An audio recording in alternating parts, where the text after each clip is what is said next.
Bismillahirrahmanirrahim. Assalamualaikum warahmatullahi wabarakatuh. Kami dari kelompok 4 ingin mempresentasikan hasil diskusi kami tentang perkembangan berpikir fase usia sekolah dasar.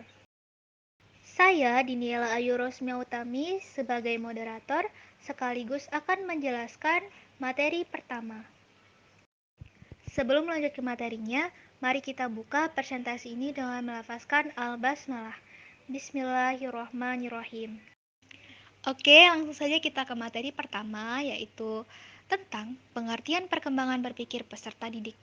Jadi, perkembangan berpikir ini atau pemikiran ini merupakan istilah ya yang sering digunakan oleh para ahli psikologi untuk ngejelasin semua aktivitas mental gitu yang berhubungan dengan persepsi, kemudian yang berhubungan dengan pikiran, yang berhubungan dengan ingatan, bahkan yang berhubungan dengan pengolahan-pengolahan informasi yang didapatkan oleh seseorang. Kemudian memungkinkan seseorang itu memperoleh pengetahuan gitu untuk memperoleh pemikiran dalam memecahkan masalahnya dan memungkinkan seseorang itu bisa memperoleh pemikiran untuk bisa merencanakan plan-plannya di masa depan. Perkembangan berpikir ini bisa juga kita jelasin sebagai kemampuan ya, kemampuan anak untuk berpikir lebih kompleks gitu.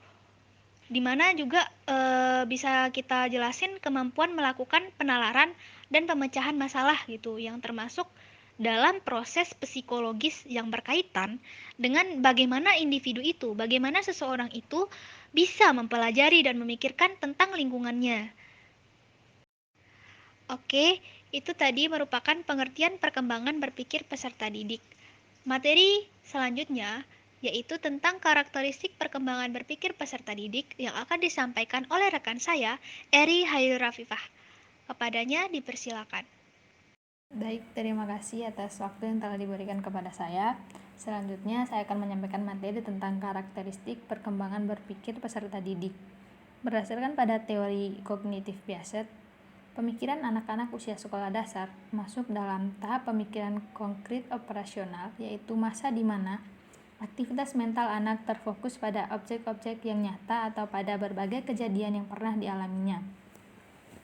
Menurut Piaget, operasi adalah hubungan-hubungan logis di antara konsep-konsep atau skema, sedangkan operasi konkret adalah aktivitas mental yang difokuskan pada objek-objek dan peristiwa-peristiwa nyata atau konkret dapat diukur.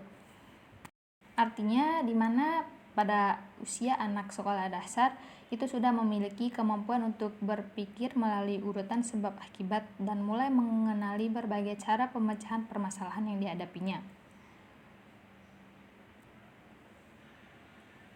Anak usia sekolah dasar itu juga dapat mempertimbangkan secara logis hasil dari sebuah kondisi atau situasi serta tahu beberapa aturan atau strategi berpikir seperti penjumlahan, pengurangan, penggandaan, mengurutkan sesuatu secara bersih dan mampu memahami operasi dalam sejumlah konsep. Contohnya saja, jika diberikan perkalian 3 kali 4, maka mereka bisa menjawabnya itu sama dengan 12 dan 12 dibagi 4 itu sama dengan 3. Menurut Piaget, anak-anak pada masa konkret operasional atau masa sekolah dasar ini telah mampu menyadari konservasi, yakni kemampuan anak untuk berhubungan dengan sejumlah aspek yang berbeda secara serempak.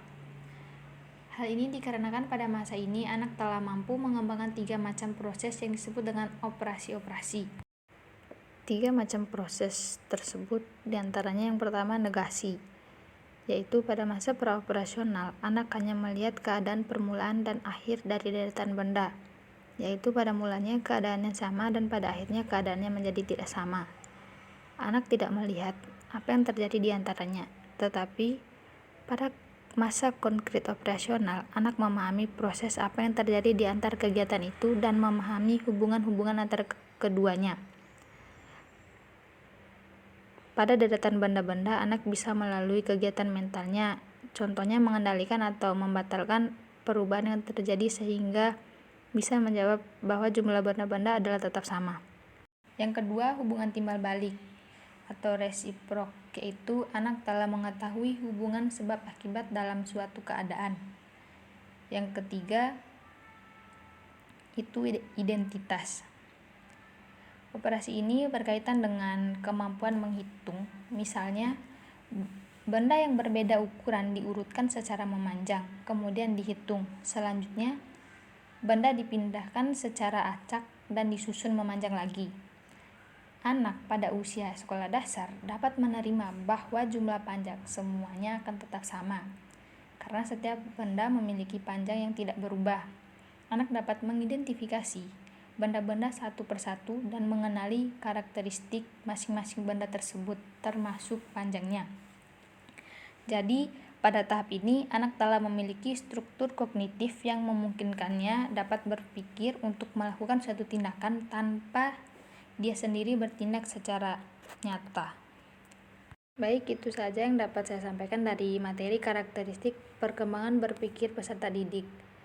Materi selanjutnya yaitu tentang faktor-faktor yang mempengaruhi perkembangan berpikir peserta didik yang akan disampaikan oleh rekan saya, Fajrina Hairunisa. Kepadanya dipersilakan. Assalamualaikum warahmatullahi wabarakatuh. Saya Fajrina Hairunisa akan melanjutkan materi dari rekan saya Eri Hairul Rapiah, yaitu tentang faktor-faktor yang mempengaruhi perkembangan berpikir peserta didik. Faktor pertama ada faktor hereditas, yaitu faktor yang mempengaruhi perkembangan kognitif secara hereditaritas atau keturunan yang dipengaruhi oleh gen dan struktur kromosom yang diwariskan kepada anak dari kedua orang tuanya. Dengan kata lain, menurut teori ini, inteligensia seorang anak sudah ditentukan sejak lahir, bahkan bisa jadi sejak dalam kandungan ibunya. Faktor kedua, ada faktor lingkungan. Faktor lingkungan sebagai salah satu bagian yang dapat mempengaruhi perkembangan kognitif anak berkaitan dengan teori tabula rasa yang dipopulerkan oleh John Locke. Teori ini mengatakan bahwa setiap anak yang terlahir ke dunia berada dalam keadaan yang suci bagaikan kertas putih. Yang ketiga, faktor kematangan. Dalam teori kognitif Piaget, faktor kematangan berkaitan erat dengan perkembangan fisik anak. Perkembangan fisik berkaitan dengan perkembangan organ-organ yang digunakan sebagai alat untuk berpikir, seperti kematangan susunan saraf pada otak. Yang keempat, faktor pembentukan. Pembentukan adalah segala keadaan di luar diri seseorang yang mempengaruhi perkembangan inteligensi. Ada dua pembentukan, yaitu pembentukan sengaja atau sekolah formal dan pembentukan tidak sengaja atau pengaruh alam sekitar. Selanjutnya, faktor minat dan bakat. Minat mengarah perbuatan kepada tujuan dan merupakan dorongan untuk berbuat lebih giat dan lebih baik. Bakat seseorang akan mempengaruhi tingkat kecerdasannya. Seseorang yang memiliki bakat tertentu akan semakin mudah dan cepat untuk mempelajarinya. Kemudian faktor terakhir adalah faktor kebebasan. Keleluasaan manusia untuk berpikir divergen atau menyebar, yang berarti manusia dapat memilih metode tertentu dalam memecahkan masalah dan bebas memilih masalah sesuai kebutuhan. Jadi dapat disimpulkan bahwa faktor utama yang mempengaruhi perkembangan kognitif anak adalah faktor kematangan dan pengalaman yang berasal dari interaksi anak dengan lingkungan. Dari interaksi dengan lingkungan, anak akan memperoleh pengalaman dengan menggunakan asimilasi, akomodasi, dan dikendalikan oleh prinsip keseimbangan. Baik, itulah pemaparan materi dari saya. Materi selanjutnya akan disampaikan oleh rekan saya, Bayi Hikmatul Maula Kalisa. Kepadanya saya persilahkan. Baiklah, saya Baik Matur Mola Kalisa akan melanjutkan penyampaian materi selanjutnya, yaitu tentang upaya-upaya yang dapat dilakukan guru atau orang tua untuk mengembangkan perkembangan berpikir. Yang pertama, peran guru dalam perkembangan kognitif anak. Peserta didik merupakan makhluk individu yang banyak memiliki keunikan, yang mana antara satu dengan yang lainnya memiliki perbedaan yang khas. Perbedaan ini diantaranya seperti intelijensi, minat bakat, hobi, tingkah laku, watak, ataupun sikap. Latar belakang mereka pun berbeda-beda. Siswa akan mengalami perkembangan sesuai dengan kemampuannya masing-masing. Guru harus mau dan mampu memahami satu persatu siswanya hingga menemukan perbedaan yang mereka miliki. Hal ini dilakukan agar guru dapat melayani dan memberikan bimbingan yang benar-benar sesuai dan dibutuhkan oleh peserta didik. Guru perlu mengadakan perencanaan untuk siswa baik secara klasikal maupun individual. Sesuai dengan penjelasan tersebut, dapat disimpulkan bahwa perkembangan kognitif anak dipengaruhi oleh faktor eksternal dan internal.